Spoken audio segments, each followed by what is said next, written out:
Somebody unconscious.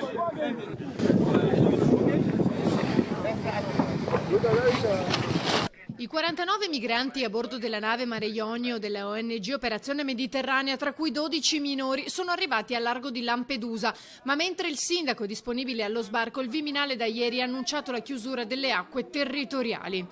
I migranti sono stati salvati dalla ONG al largo della Libia. Si trovavano a bordo di un gommone in avaria che imbarcava acqua.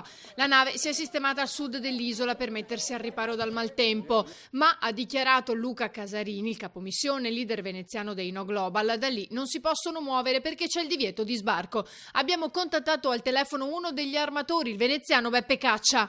La nave si trova a circa mezzo miglio dalla riva, davanti al porto di Lampedusa, ed è circondata da 3 motovedette della Guardia di Finanza e una motovedetta della Guardia Costiera.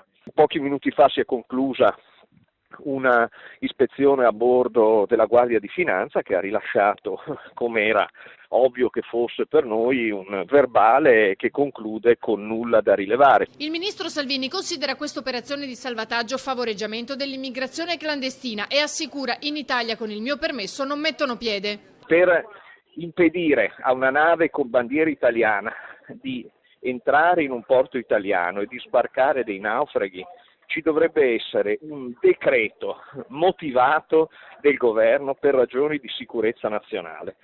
Ad oggi non c'è un solo atto scritto e chi impedisca un'attività che è un'attività conforme, in rigoroso rispetto, osservanza del diritto internazionale, del diritto del mare, si renderebbe di nuovo, come già avvenuto, mi pare di leggere sui giornali, nel caso della nave Diciotti, si renderebbe responsabile, lui sì, di un reato nei confronti di queste persone, di una gravissima violazione